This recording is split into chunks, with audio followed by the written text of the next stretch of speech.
Assalamualaikum warahmatullahi wabarakatuh. Bismillahirrahmanirrahim. Bismillahirrahmanirrahim. Ketemu lagi nih dengan Nisrina dan Kak Azi. Hai. Halo. Ya, jadi teman-teman, kita pengen lanjutin series kita yang sebelumnya, yaitu kurikulum belajar Islam yang udah lama banget vakum ya, setahun lebih. Kayaknya lebih setahun emang. Iya, lebih lah kan. Jauh banget. Akhir 2019. Jadi mungkin cerita sedikit kenapa bisa vakum ya. Jadi Cuti lahiran. Ntar dulu, kecepatan. Jadi pertama kita pisah negara dulu kan, Jakarta Mesir, Jakarta Kairo. Terus kita sama-sama fokus belajar ujian. Habis itu pas selesai ujian kita bisa ketemu, tapi saya lahiran dulu jadi hektik. Habis itu ngurus bayi sekitar 4 bulan sekarang, alhamdulillah. Dan kita baru nemu waktu sekarang untuk lanjutin series kita. Jadi sekarang kita pengen nyelesain apa yang udah kita mulai. Kemarin baru sampai episode kedua ya. Mungkin review sedikit dulu ya teman-teman. Jadi kurikulum belajar Islam ini, di episode pertama kan kita ngebahas tentang 3 topik utama dalam Islam. Terus habis itu kita mulai masuk ke prinsip-prinsip apa aja nih yang harus kita pegang selama belajar Islam. Yang pertama kemarin adalah harus dibimbing oleh seorang guru. Nah, terus sekarang kita masuk ke prinsip selanjutnya. Prinsip selanjutnya, jadi ini sebenarnya aku nih udah diskusi nih sama Kak Azi apa aja sih prinsip-prinsipnya. Makanya sekarang dari dulu bahkan iya, dari baru dulu nikah dia sering nanya-nanya. Ya udah karena kita diskusi, kita rasa kayaknya diskusi kita menarik. Ya kita mau share dan mungkin aku juga pengen sekalian review ya Kak ya, review dan mendalami lagi kayak gitu. Jadi prinsip kedua itu adalah kita harus menghargai perbedaan pendapat. Nah, sekarang aku udah punya list pertanyaannya, apa aja sih yang pengen aku dalamin lagi tentang menghargai perbedaan pendapat ini.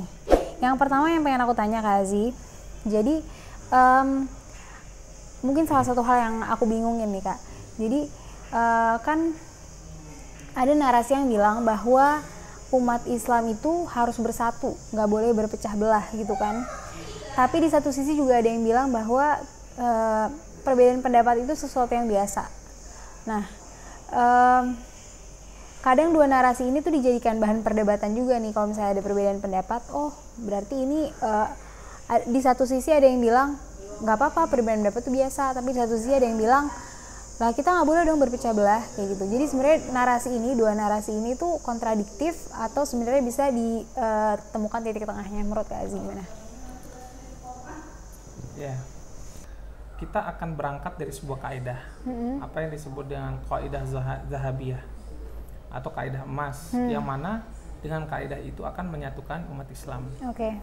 Kaidah itu dirangkai oleh ulama-ulama kontemporer. Ulama-ulama kontemporer itu mempelajari sejarah, mempelajari literatur, mempelajari thaqafah Islamiyah sehingga tercapailah kaidah ini. Jadi kaidah ini berbunyi nata'awanu fi mattafaqna wa natasamahu fi makhtalafna. Jadi kita ta'awun, saling bahu-membahu pada hal-hal yang kita sepakati.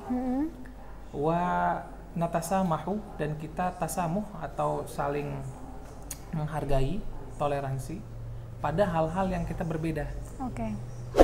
Jadi memang benar kita disuruh bersatu dalam bingkai perbedaan ya, dalam perbedaan yang ada. Karena semangatnya adalah lita'arofu, untuk saling mengenal ya.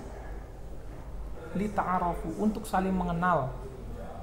Saling mengenal kebudayaan, saling mengenal latar belakang, saling mengenal kondisi lingkungan ya. Bahkan kalau kita belajar lagi tentang fikih, kadang-kadang pemilihan produk fikih dari suatu daerah itu disesuaikan dengan lingkungan.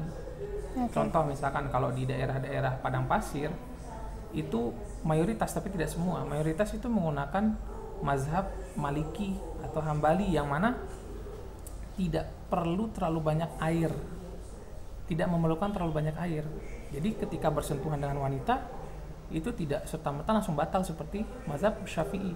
Sedangkan kita di daerah tropis di Indonesia itu keseringan atau mayoritas menggunakan mazhab Syafi'i. Bersentuhan laki wanita langsung otomatis batal, ada nafsu ataupun tidak dan lain sebagainya, otomatis batal. Jadi kita harus mengerti bahwa agama Islam itu menciptakan perbedaan, semangatnya adalah untuk saling mengenal, untuk ya. saling mengenal. Nah, sedangkan kalau masalah bagaimana kita menyikapi perbedaan, nah itu ada sumbernya lagi. Oke. Jadi mungkin aku bisa tarik kesimpulan kayak gini, kita nggak apa-apa berbeda-beda pendapat dari segi pikiran kita ya, beda pendapat, tapi hati kita tetap harus bersatu. Iya.